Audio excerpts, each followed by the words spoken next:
أعوذ بالله من الشيطان الرجيم. بسم الله الرحمن الرحيم وبه نستعين. السلام عليك يا عبد الله وعلى الأرواح التي حلت بفنائك. عرض سلام ادب دارم خدمت همه عزاداران حسینی. امیدوارم که انشاءالله برکت این ایام و این زیارات خداوند متعال همه ما رو بهره‌مند بکنه از توفیقات روز عاشورا.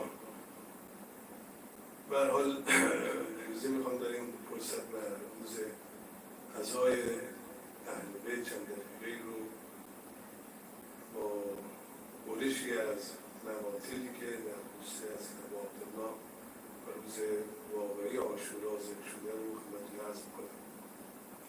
کربلا به هر حال گذشته از اون که یک ماهیت معنوی و یک پیام و عبرت آموزی به درس‌هایی داشت، یک واقعی تاریخی بود که در یک برشی از تاریخ اتفاق افتاد و طبیعتاً قواعد تاریخ نگاری برش حاکم بود.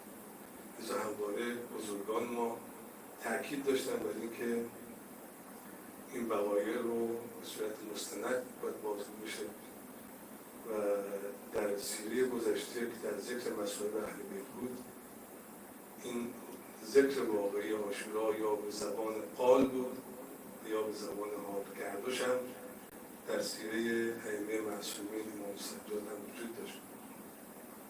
زبان قال یک مستند به حالا غیر از دوره اهل بیت البته، چون خود اهل بیت به هر حال شاهد این قضیه بودن، مستند به یک متن معتبر تاریخی نقل شد، چون به هر حال وقایع تاریخی همیشه در معرض تحریف بود و هست. لذا این سنت شکل گرفته بود از دیرباز که معمولاً ذکر مصائب رو با استناد به یک منبع تاریخی ذکر کردن. لذا در دوره قاجار اینکه روزماخوانی این واژه شهرت گرفت، این واژه برگرفته از کتاب روزة الشهدای حسین کاشفی است که مربوط به اوایل قرن دهمه که البته مرحوم شیخ مطهری هم خیلی نقل میکنه برای این کتاب، چون در دوره قاجار اون زبان حال به دلیل توجهی که قاجار داشت به بحث‌های هنر و بهره‌گیری از زبان شعر گسترش پیدا کرد، یکم فاصله گرفتن از متن‌های تاریخی. به هر حال این قضیه مورد توجه همه تاریخ نگاران بود. در سنت تاریخ نگاری اسلامی از قرن چهارم به بعد مورد توجه بود. جالبه که اکثر منابع معتبر تاریخی، چه طبری، برازری و ابن سعد، اینا بهش توجه داشتن و به ویژه طبری تمام جزئیات رو در تاریخش نقل کرده. خب این منابع یا منابع دست اول بودن که بخشش مربوط به خود اهل بیت بودن که شاهد در این قضیه بودن، از امام سجاد و دیگر ائمه که عمد داشتن بر بازگویی این اتفاق، برای اینکه منتقل بشه این قضیه و تشریح و تبیین بشه. و همونطور که اشاره فرمودن، اولین مقتلی که در تاریخ ذکر شده در کتاب مقتل ابی مخنفه که مربوط به اوایل نیمه قرن دوم و همزمان با حضرت جعفر صادق علیه السلام. ابی مخنف هم مورد اعتماد فریقین بود، هم در منابع تاریخی اهل سنت ذکر شده و هم شیعه، و دلیلش این بود که خیلی نزدیک بود و بعضی از منابع ابی مخنف رو از صحابی امام صادق ذکر می‌کنند. نکته دوم این که خود ابی مخنف از عشیره‌ای بود، چون یمنی الاصل بود ولی ساکن در کوفه. لذا هم در سپاه یزید از عشیره‌اش بود و هم در سپاه حسین، ولی اینکه به هر حال به تاریخ عشیره‌اش هم بپردازه مقتل رو نوشت و تخصص هم داشته این حوزه، یعنی غیر از مقتل حسین در خصوص حضرت علی، عثمان و بعضی از رویدادهای تاریخی دیگه هم منابعی داره که طبری در کتابش نقل میکنه که از کتاب مقتل حسین ابو مخنف اشاره میکنه که وجود داشته ولی بعد مفقود شده و و اون چی که امروزه موجوده کتابسازی مکتب حسین از مختلفه که بارها این کتابسازی شده با بهره‌گیری از خود کتاب طبری، تاریخ طبری. طبیعتاً یکی از معتبرترین مقاطعی است که به هر حال به این حادثه پرداخته و در منابع دست دوم که از همون شروع دوره تاریخ‌نگاری اسلامی شروع میشه از قرن چهارم ما شاهدیم که این واقعه ذکر شده از اونچه که اشاره کردم مهمترینش در طبقات ابن سعد در تاریخ طبری و حتی بلازری بهش اشاره کرده، به شهر آشوب بهش اشاره کرده، هم علمای اهل سنت و هم بزرگان از شیعه مثل شیخ مفید و که مهمترینش به لحوف سید ابن طاووس که اواسط قرن هفتم بود و دوره متأخرین هم که بیشتر نگاه تحلیلی داشتن که این قضیه بحث مختر نویسی ادامه پیدا کرد که مرحوم شیخ عباس قمی یکی از مقاطع مهم رو نوشت و شهید طحنوی هم حماسی عاشورا رو و دوره معاصر که بعضی از اساتید مثل استاد شهیدی با نگاه تحلیلی و تبیینی این قضایای تاریخی رو بهش پرداختن. به هر حال حادثه کربلا یک حادثه مهمه در تاریخ اسلام بوده. همونطور در زیارت عاشورا هم می‌کنیم اعظم مصیبت در سماوات و الارض و نکته مهمتر این که این تاریخ نگاران چون توجه داشتن تأثیرگذاری حادثه عاشورا بر تحولات جهان اسلام بود. مثل سقوط بنی امیه که از دلایلی که ایرانی‌ها رو مجاب کرد برای اینکه حمایت بکنن در سپاهی که بنی عباس شکل گیره، این انگیزه دفاع از اهل بیت و انتقام‌گیری از خون حضرت عبدالله حسین بود. اصولاً یکی از نظریه‌های مهم در ظهور تشیع که در بین محققین شهرت پیدا کرده و وجود داره نظریه است مبنی بر اینکه نقش و سهم نهضت عاشورا در شکل‌گیری تشیع است. در این که شما بعد از نهضت عاشورا شاهد ظهور زیدیه و اسماعیلیه و جنبش‌های اجتماعی و مذهبی در میان شیعیان هستید که قبلش وجود نداشت و هرچند در دوره صادقین رشد پیدا کرد در حوزه کلام و فقه. من بیش از این متصدی اوقات نمیشم یه بخش‌هایی رو از این مقاطع مشهور انتخاب کردم اگه فرصت باشه چند دقیقه‌ای رو خدمت دوستان عرض بکنم. یه همین دو مقطعی که مثل مقطع نبی مخنفه و لحوف اینها رو عرض کنم. من گزیده‌ای رو انتخاب کردم چند بخش رو خدمت شما که در مقطع نبی مخنف در بحث وداع امام حسین آمده که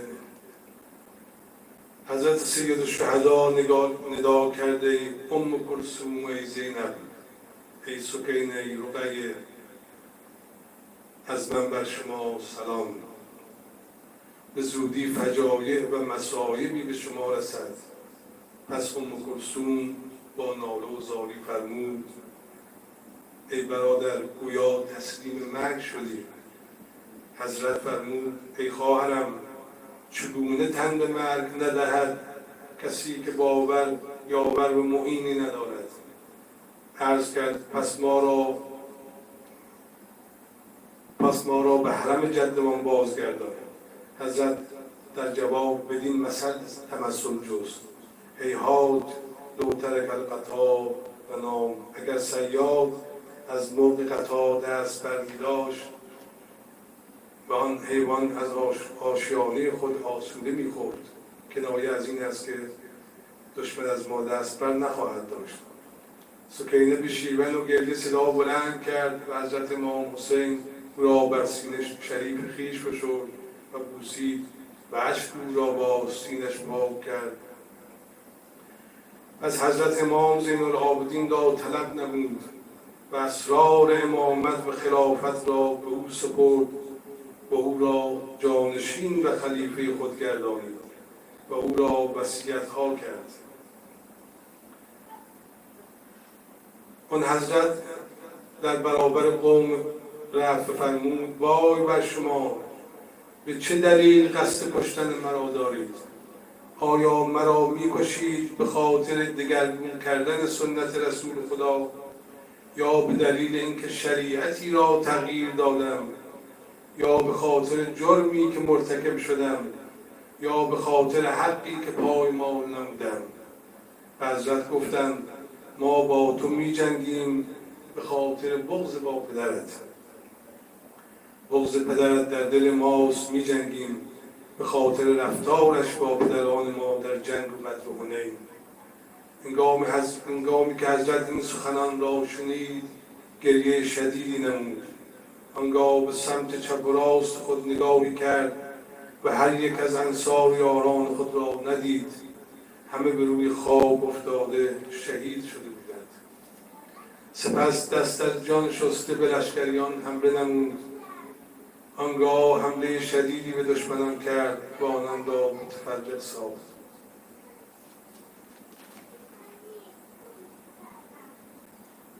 در منتخب آمده است امام برابر عمر بن سعد آمد و او فرمود تو را به 3 کار مخیر می‌کنم. آن مرحوم گفت آن 3 کار چیست؟ حضرت فرمود مرا رها کن تا به مدینه و حرم جدم رسول الله بازگردم. آن مرحوم گفت در این مورد راهی نیست و نمیتوانم این کار را بکنم. حضرت فرمود جرعه‌ای آب به من بنوشان، جگرم از تشنگی بسیار خشکیده است. باز آن مرحوم گفت در این مورد نیز راهی ندارم.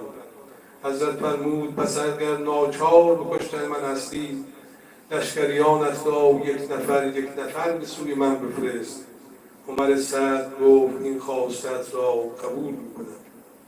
آنگاه حسین دشمنان را به مبارزه فراخواند و همواره هر کس را به مبارزه با حضرتش قدم پیش نهاد به دست او راهی جهنم کرد.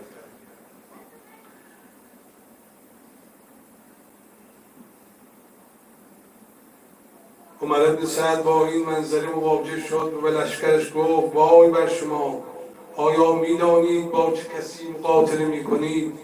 هذا ابن انزل البطین، این بزرگ مرد فرزند دلاور بطین است. این بزرگ مرد فرزند کشنده عرب است. پس باید از هر طرف به او حمله کنید. تیراندازان که تعداد آن 4000 نفر بود آن امام مظلوم را هدف تیر قرار دادند تا اینکه بین او و بین خیمه‌هایش جدا افکنند. امام بر آنان بانگ زد و فرمود وای بر شما، ای دنبال روان آل ابی سفیان، اگر برایتان دین نبوده و از معاد و قیامت پروایی ندارید پس در این دنیا آزاده باشید و اگر آنچنان گمان دارید که علم هستید به حساب نجاتتان بازگردید. شمر گفت که ای فرزند فاطمه چی میگویی؟ فرمود سخنم این است که من با شما می جنگم و شما با من و بر زنان گناهی نیست.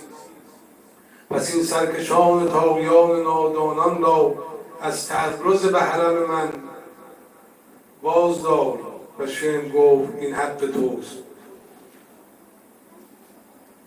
تشنگی حسین شدت یافت، ناگزیر قصد رود فرات کرد که آب بنوشد. حسین ابن نمیر او را هدف تیر قرار داد. تیر به دهانش اصابت کرد. او خون را از دهان خود با کف دست گرفت و حوالی آسمان کرد. خداوند را حمد و ثنا کرد و فرمود خداوندا من نزد تو شکایت می کنم از آنچه نسبت به فرزند دختر پیامبر تو مرتکب شدند. خداوندا آنها را یک به یک بشمار و بکش و پراکنده کن و یک تن از آنان باقی مگذار. حضرت سخت تشنه بود، قدحی آبی خواست و چون آن را به دهان، این رو مقتل دیگه این گونه نرم میکنه، و چون آن را به دهان خود نزدیک ساخت حسین ابن نمیر تیری بر آن زد که به دهانش خورد و مانع از آشامیدن شد و امام حسین قدح را رها کرد. امام حسین شیم به حضرت گفت به خدا قسم وارد شریعه نخواهی شد تا اینکه داخل جهنم شوی. مرد دیگری با آن امام مظلوم گفت یا حسین آیا نمیبینی که آب فرات نظیر شکم ماهی‌ها میدرخشد؟ به خدا قسم تو از آن نخواهی چشید تا از آتش بمیری.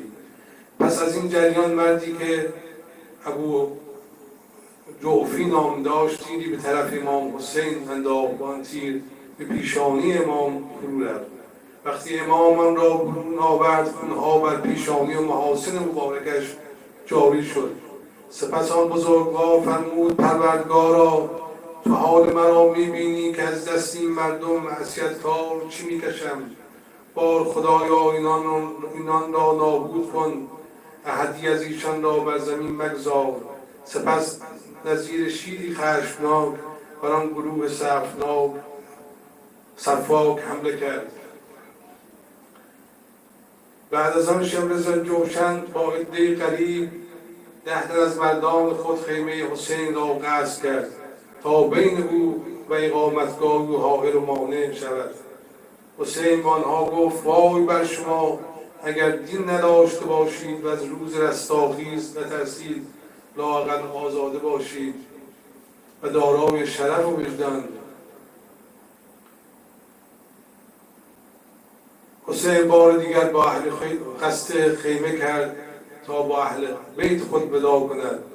اهل بیت همگان با حال آشفته به جگرهای سوخته و خاطرهای خسته و دلهای شکسته در نزد آن حضرت جمع آمدند و در خاطر هیچ آفریده صورت نبندد که ایشان به چه حالت بودند و هیچ کس نتواند که صورت حال ایشان را تقریر یا تحریر نماید. به جمله ایشان را ودا کرد و به صبر و شکیبایی ایشان را وصیت نمود و فرمان داد چادر اسیری بر سر کنند و آماده لشکر مصیبت و بلا گردند و فرمود بدانید که خداوند شما را حفظ و حمایت کند و از شر دشمنان نجات دهد و عاقبت امر شما را به خیر کند و دشمنان شما را به انواع عذاب و بلا مبتلا سازد و شما را به انواع نعم و کرامت فرماید. در مقطع دیگر درباره بازگشت امام حسین از شد به سمت خیمه ها چنین آمده است: وقتی حضرت به خیمه ها آمد زنان و کودکان به خیال اینکه حضرت آب آورده است به سوی او آمدند تا آب بگیرند، ولی تا امام حسین را خون آلوده دیدند زاری کنان بر سر و صورت ها زدند، زجه زدند و فریاد برآوردند. پس امام حسین به ایشان گفت آرام باشید که گریه های زیادی را پیش رو دارید. چون حسین از شتر پیاده گشت و به خیمه خویش بازگشت، شبل بن ذوالجوشن با گروهی از همراهان خود پیش آمده آن جناب را احاطه کردند. پس مردی از ایشان به نام مالک حسین را دشنام داد و شمشیری بر سر آن حضرت بزد و آن شمشیر کلاهی که بر سرش بود شکافت و بر سر رسید و خون جاری شد و کلاه پر از خون گردید. حسین درباره او نفرین کرد و فرمود این دستت طعام نخوردی و آب نیاشامی و خداوند تو را با مردم ستمگر محشور کند. در این میان عبدالله ابن حسن ابن علی که کودکی نابالغ بود از پیش زنان بیرون آمد و لشکر را شکافت، خود را به عمویش رسانید. پس زینب دختر علی خود را به آن کودک رساند که از رفتنش جلوگیری کند. حسین فرمود خواهرم این کودک را نگاه دار. کودک از بازگشتن خودداری کرد و با سرسختی از رفتن سرپیچی نمود. گفت به خدا از عمویم جدا نخواهم شد. در این هنگام ابجر ابن کعب شمشیرش را برای حسین بلند کرد. آن کودک گفت ای پسر زن ناپاک، آیا عمویم را می‌کشی؟ پس ابجر آن کودک را با شمشیر بزد. کودک دست خویش سپر کرد و آن شمشیر دست او را جدا کرد و آویزان ماند. کودک فریاد زد مادر جان. پس حسین آن کودک را در بغل گرفت و به سینه چسبان. فرمود فرزند برادر، بر این مصیبتی که بر تو رسیده شکیبایی کن و آن را نیکی محسوب کن، زیرا همانا خداوند تو را به پدران شایسته‌ات می‌رساند.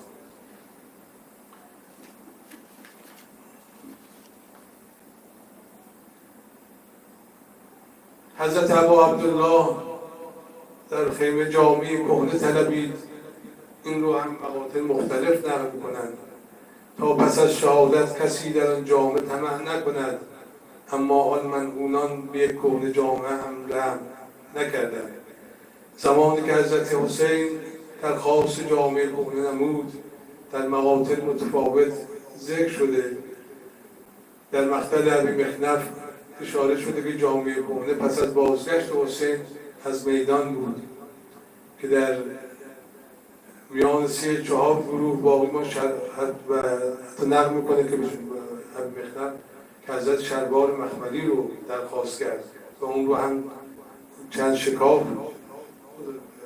شکافوند تا دشمن برش طمع نکنه. در برخی از مقاطع آمده که پس از شهادت عبدالله بن حسن درخواست جامعه کهنه کرد.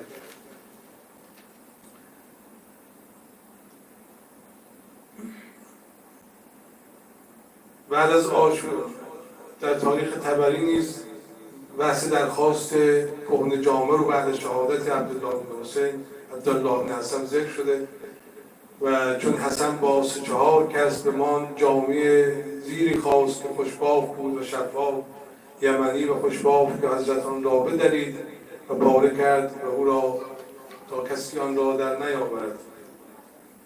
پس از آن شیر خدا بار دیگر روی به میدان هجا آورد و بر صف لشکر مخالف تاخت و با لب تشنه و بدن خسته از پشت ساخت و مانند برگ خزان سرهای کافران را بر زمین دید و چنان جراحت بر بدن شریفان امام شهدا زدند که تا به حرکت در او نماند. به روایتی 72 جراحت نمایان در بدن کریم شاه شهیدان یافتند. به روایت دیگر حضرت امام جعفر صادق علیه السلام منقول است که به غیر جراحت تیر 33 زخم نیزه و 34 اثر شمشیر در بدن حضرت بود. به روایت معتبر از امام محمد باقر منقول است که زیاده از 320 جراحت در پیکر مطهر آن امام مکرم یافتند. چون از بسیاری جراحت آن سرنشین مسند امامت مانده شد، لحظه‌ای توقف نمود. ناگاه ابوالحنوف تیری انداخت و بر پیشانی نورانی آن امام مظلوم آمد. چون تیر را کشید، خون بر روی مبارکش ریخت و گفت خداوندا میبینی و میدانی که در راه رضای تو از دشمنان چی میکشم. تو در دنیا با ایشان را به جزای خویش برسان. پس جامه را برداشت که خون از جبین مبین خود پاک کند. ناگاه تیر زهرآلودی که 3 شعبه داشت آمد بر سینه بیکینه‌اش که صندوق علوم ربانی بود نشست. در آن حال گفت بسم الله و بالله و علی ملت رسول الله صلی الله علیه و آله و سلم. پس رو به آسمان کرد و بلند گفت خداوندا تو میدانی که ایشان کسی را میکشند که امروز بر روی زمین فرزند پیغمبری به روی اون به غیر از اون نیست. چون تیر را کشید، خون مانند ناودان روان شد. خون را به کف خود میگرفت و به جانب آسمان میانداخت و یک قطره از آن خون شریف بر نمیگشت و از آن روز در آسمان زیاده شد. پس کفی از آن خون گرفت، بر سر روی مبارک خود مولود فرمود با خون خود غذاب کرده جد بزرگوار خود را ملاقات خواهم کرد. پس سید شهدا و نور دیده شهسوار عرصه لافتا پیاده شد و کسی جرأت نمی کرد که به نزدیک آن حضرت بیاید. بعضی از بیم و بعضی از شهر کناره می گرفتند تا آنکه مالک ابن بشر آمد و ضربتی به سر مبارکش زد که امامش پر از خون شد. حضرت فرمود که هرگز به این دست نخوردی و نیاشامی به با ظالمان محشور شوید. پس آن ملعون بر نفرین آن حضرت به بدترین احوال مرد و دستهای او خشکید. پس صالح ابن وهب نیزه بر پهلوی حضرت زد که بر روی افتاد. در آن حال زینب خاتون از خیمه برون دوید و فریاد با اخا برآورد و میگفت کاش در این وقت آسمان بر زمین میچسبید و کوهها پاره پاره میشد. پس به عمر گفت که پسر سعد، حسین را میکشند و توی ایستاده نظاره میکنی. در آن وقت آب از دیده های آن سنگین دل روان شد و رو گردانید و آن امام مظلوم خون خود را بر سر و رو میمالید و میگفت چنین خدای را ملاقات مینمایم، ستم کشیده و به خون خود خلطیده. پس شبر ناپاک گفت چه انتظار میکشید؟ به چرا کار تمام نمی کنید؟ پس آن کافران بیدین هجوم آوردند و حسین بن نمیر تیری بر دهان معجز بیانش زد و ابو تراب دیگر تیری بر حلق شریفش و زرعت شریف ضربتی بر دست چپ آن سید عرب و ضربتی دیگر بر دوش مبارکش زد و سنان بن انس نیزه زد و آن امام را بر رو در انداخت و خولی را گفت که سرش را جدا کن. خولی چون به نزدیک آمد دستش تزدید و جرأت نکرد. به روایت دیگر خولی سران حضرت را جدا کرد و از هر آن است که هر سه مرحوم یعنی شمر و خولی که و سنان دخیل بودند. ام کلثوم خواهر آن جناب دست بر سر میزد و ندبه میکرد و میگفت با محمدا، اینک حسین تو بی عمامه و ردا کشته به تیغ اهل جفا در صحرای کربلا افتاده. زینب خاتون خواهر آن جناب میگفت با محمدا، این حسین فرزند گرامی توست که در خاک خون غلطیده است و اعضایش از یکدیگر جدا شده و دختران تو را اسیر میکنند. حال خود را به خدا و به محمد مصطفی و علی مرتضی و حمزه سید الشهدا شکایت میکنند. با محمدا، این حسین توست که به تیغ اولاد زنا شهید شده است، عریان در صحرای کربلا افتاده. وا قربا، امروز جدم محمد مصطفی برده است. ای اصحاب محمد، یا ذریه پیامبر شما را کشتند به دست اهل جور و جفا.